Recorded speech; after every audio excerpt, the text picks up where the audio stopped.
जमाई का रखे ध्यान, जो शरद पवार कहेंगे वही करूंगा।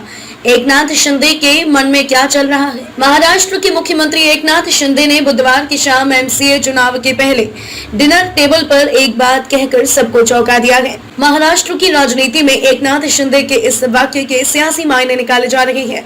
दरअसल एकनाथ शिंदे ने शरद पवार और देवेंद्र फडणवीस की मौजूदगी में यह कहा कि मेरा और पवार साहब का जन्म महाराष्ट्र के सतारा जिले में हुआ है, मैं वही करूंगा जो पवार साहब कहेंगे। अब महाराष्ट्र ही नहीं पूरा देश यह जानता है कि एकनाथ शिंदे इस वक्त बीजेपी के साथ मिलकर सरकार चला रहे हैं। वहीं महाविकास आघाड़ी गठबंधन विपक्ष में बैठा हुआ है। एकनाथ शिंदे ने उद्धव ठाकरे की पार्टी शिवसेना को तोड़कर गठबंधन किया है।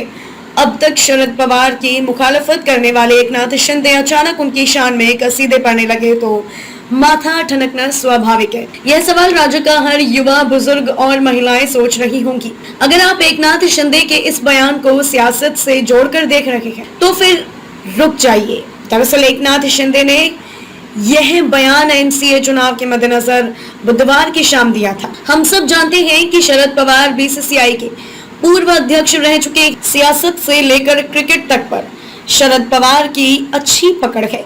लिहाजा एकनाथ शिंदे का यह बयान भी क्रिकेट और उससे जुड़ी चीजों से जोड़कर देखा जाना चाहिए। डिनर प्रोग्राम के दौरान शरद पवार मजाकिया लहजे में एकनाथ शिंदे की खिंचाई करते हुए कहा कि मेरे ससुर भी शिंदे, लेकिन वह सिर्फ शिंदे नहीं बल्कि क्रिकेटर शिंदे थे। शिंदे की बेटी पवार की बीवी है।